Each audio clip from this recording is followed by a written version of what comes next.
Sebuah geng motor kejam bernama Outcast sedang berkumpul di dalam sebuah bar. Selain kejam, ternyata geng motor ini merupakan mafia narkoba di kota itu. Geng ini dipimpin oleh Denny Turi.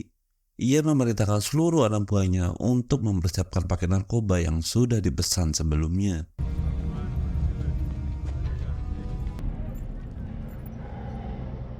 Denny tidak pernah menyangka salah satu anak buah terpercayanya ternyata adalah anggota DEA atau polisi anti narkoba yang saat itu sedang menyusup. Dan benar saja, ketika paket narkoba hendak dibawa, satu kompi polisi DEA masuk ke dalam dan menyergap seluruh anggota geng.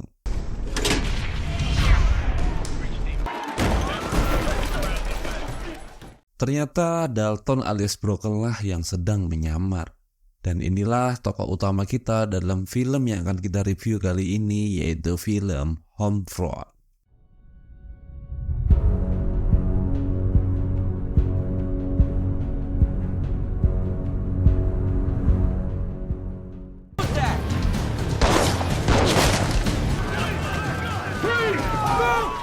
Saat penyergapan berlangsung, Denny dan anaknya berhasil kabur menggunakan mobil. Hal ini tentu tidak dibiarkan saja oleh Broker. Ia mengambil motor yang terparkir di sana dan mengejar mereka berdua.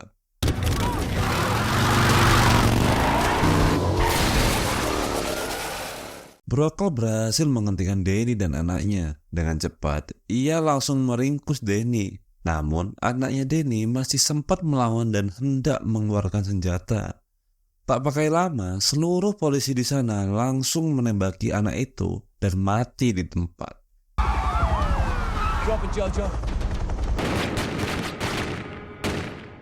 Namun, Broker merasa kecewa dengan keputusan para polisi yang menembak tersangka di tempat. Ia merasa tindakan itu terlalu berlebihan. Akibat kejadian itu, Broker lalu memilih untuk pensiun dari anggota polisi DEA.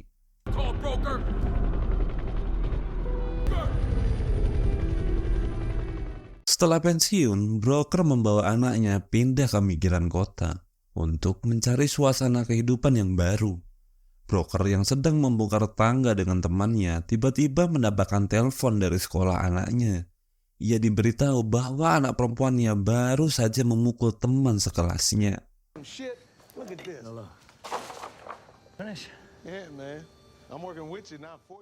Ternyata putri Broker atau Maddie sudah diganggu terlebih dahulu oleh para lelaki saat itu. Dan tanpa basa-basi, Maddie langsung menghajar anak gembul itu hingga menyebabkan hidungnya patah.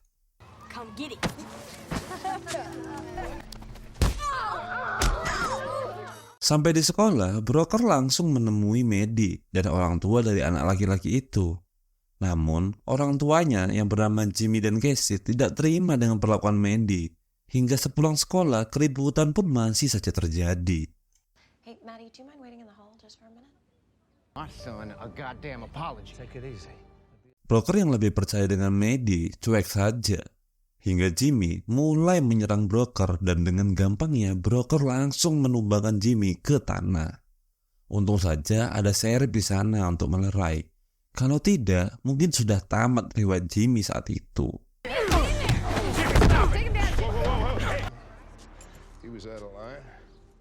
Ternyata masalah ini tidak selesai begitu saja.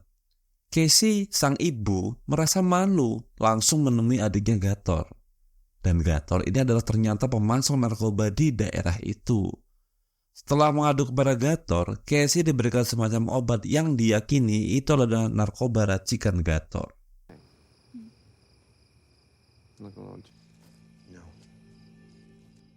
Keesokan harinya, Broker kembali mengantarkan putrinya sekolah seperti biasa.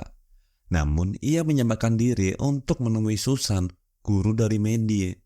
Broker meminta tolong untuk membantunya mempersiapkan pesta ulang tahun untuk Maddie.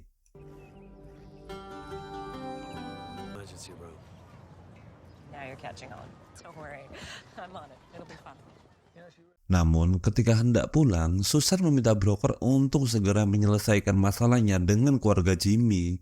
Ia khawatir ini akan terus merembet kemana-mana. Broker pun menyetujuinya dan segera ke tempat kerja Jimmy untuk meminta maaf. What happened now? We don't want any more trouble. Jimmy yang cemen pun langsung memaafkan broker.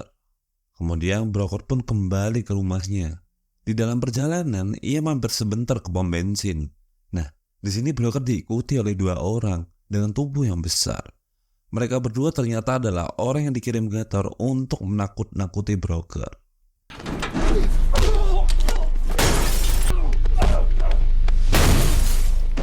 Tentu saja broker dengan gampang menghabisi mereka berdua.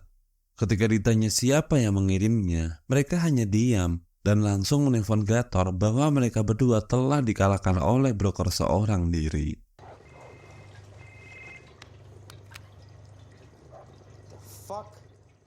Gator pun emosi dan langsung menelpon sheriff untuk memperingatkan broker agar tidak usah sok keras di wilayah ini.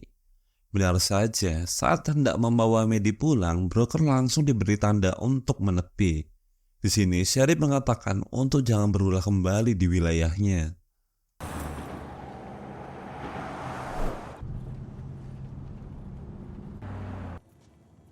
You have got my attention, son. Tak cukup sampai di sana, ternyata Gator juga menyelinap ke kediaman broker. Ia mengambil boneka Maddie dan kucingnya, serta ia juga menusuk ban mobil broker agar ia tidak bisa langsung mengejarnya. Gator juga mengambil berkas-berkas penting milik broker dan membawanya pulang. Science class. Did you know?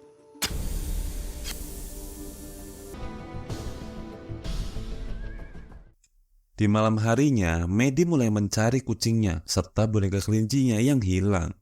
Hal ini membuat broker risau karena tanpa keduanya anaknya akan kesulitan tidur.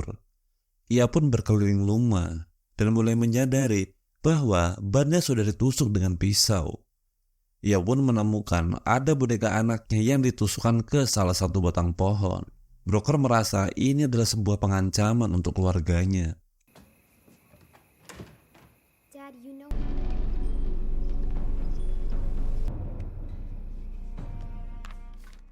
Gator yang tadi sudah mengambil berkas broker akhirnya mengetahui bahwa broker dulunya adalah agen DEA dan pernah menyamar menjadi salah satu anggota geng motor milik Danny.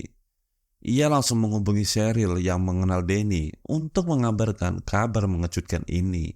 Nice to meet you, Agent Broker. Something big for us. Big like what?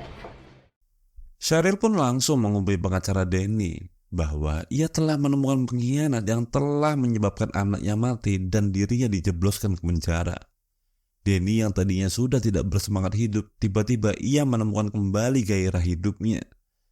Ia memerintahkan sisa-sisa anggota motornya untuk menemui Gator guna mencari keberadaan broker. Cheryl Moss.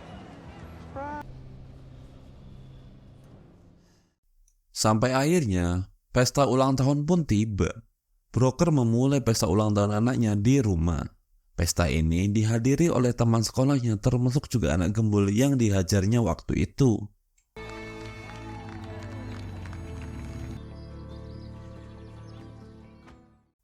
Di malam harinya, Gator mengunjungi rumah Casey untuk memberitahu bahwa urusannya dengan broker sudah ditangani dan meminta Casey untuk menjauh dari broker. Sebelum pulang, Jimmy mengatakan kepada Gator untuk berhenti memberi istrinya narkoba karena emosinya sudah makin tidak stabil. What, Teddy? She's talking to you, hon, not me. Hey, man. Di malam yang sama, broker sudah mendapatkan info tentang Gator dari mantan komandannya terdahulu. Ternyata Gator sudah menjadi incaran polisi, namun ia dengan mudah terbebas dari tuduhan. Namun, bukanlah Gator yang menjadi masalah, melainkan Cheryl yang merupakan mantan anggota geng motor milik Danny. No convictions. You want details? Setelah mendapatkan informasi yang valid, broker mengunjungi sebuah restoran kecil di pagi hari. Restoran itu tempat Gator biasa sarapan. Tak diduga, Cheryl ternyata juga ada di sana. Broker lalu memperingatkan Gator bahwa jika ada yang berani lagi menyusup ke rumahnya, maka ia akan dengan senang hati menyambut mereka semua.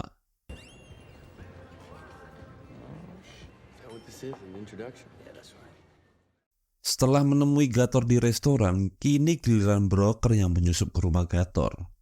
Seekor anjing menyambut kedatangan broker. Untungnya anjing itu masih diikat. Lalu broker berkeliling di area rumah. Ia menemukan barang-barang yang biasa digunakan oleh para pembuat narkoba.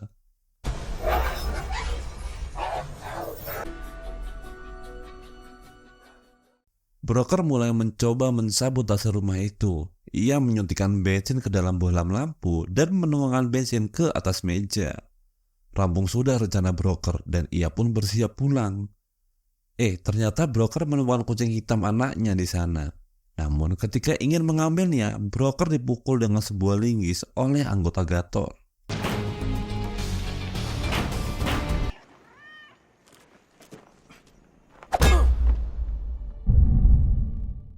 Broker lalu ditangkap dan disiksa oleh anak buah broker yang ternyata mereka adalah orang yang sudah dihajar broker saat di pom bensin waktu itu. Namun broker bukanlah orang sembarangan. Ia adalah pensiunan di IE sehingga mudah saja baginya untuk menghajar mereka semua walaupun kondisi tangan terikat.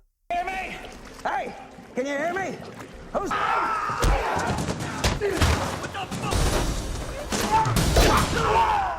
Setelah menghajar kedua orang itu, broker pun langsung pulang ke rumahnya dan bersiap untuk menghadapi serangan dari anggota geng Denny. Gator yang sedang bersantai sambil menikmati narkoba dikejutkan dengan kedatangan Cheryl dan beberapa anggotanya. Hal ini membuat Gator menjadi khawatir tentang rencana dari geng motor Denny. Fucking party? Gator mulai tidak ingin terlibat lebih jauh. Akhirnya memilih tidak ikut menemani mereka semua dalam penyergapan ke rumah broker. Charlie dan anak buahnya pun berangkat menuju rumah broker, yang di sana juga sudah ditunggu oleh broker dan temannya Tidu.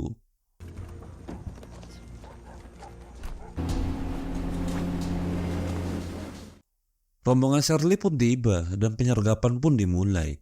Medi yang telah disembunyikan oleh broker membuatnya sangat pede untuk menghabisi seluruh musuhnya. Tanda klakson dari Tidu adalah awal mulai dari pertempuran ini dimulai.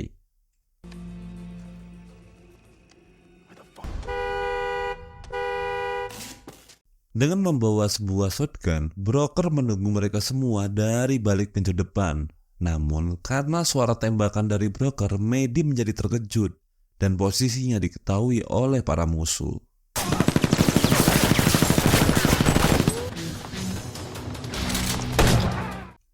Medi lalu dikejar oleh salah satu anak buah Denny hingga masuk ke dalam hutan.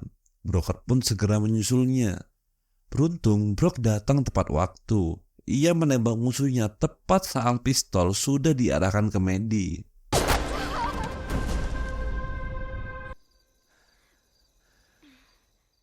Broker sempat terdiam sesaat setelah menembak orang lain tepat di depan anaknya. Hal ini langsung dimanfaatkan anggota geng lain untuk menghajar Brok. Medi lalu kembali berlari untuk mencari pertolongan. Sialnya, ia malah bertemu dengan Cheryl dan langsung menculiknya ke rumah Gator. You gotta come with me, okay? You have to come with me. Come on.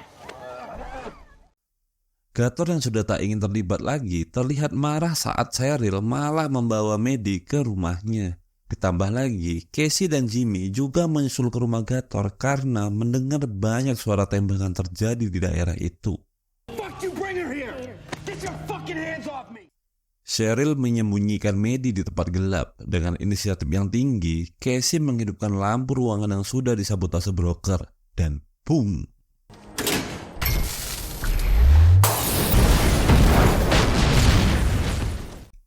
Mengetahui Gator yang sedang menculik Medi, Casey lalu berusaha merebut Medi dari Gator.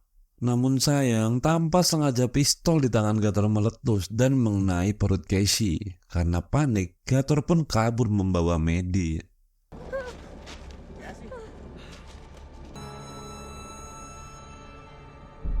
Broker yang melihat Gator kabur membawa anaknya segera berputar arah dan berbalik mengejar broker. Gator berusaha kabur menuju kota. Namun Sheriff sedang menutup jembatan agar tidak ada yang bisa kabur dari wilayahnya. Gator masih sempat masuk ke dalam jembatan dan celah jembatan semakin sempit, namun Broker tetap memaksa masuk dan akhirnya terguling di tengah jembatan. Kini mereka bertiga terjebak di sana karena tidak bisa maju ataupun mundur kembali. Get the fuck in the car! Just leave him alone, Get the please. fuck... Pada kesempatan ini, Broker langsung mengajar Gator yang hendak menembak anaknya. Broker mengajar habis-habisan dan langsung mengambil pisau untuk menembak kepala Gator. Namun medis seperti melarangnya dan Broker pun mengurungkan niatnya.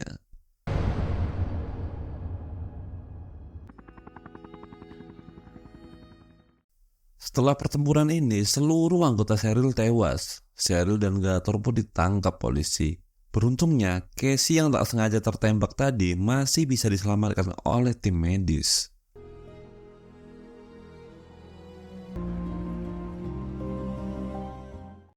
Beberapa hari kemudian, Broker mengunjungi penjara dan ia langsung menemui Danny dan mengatakan bahwa ia akan menunggunya sampai keluar dari penjara.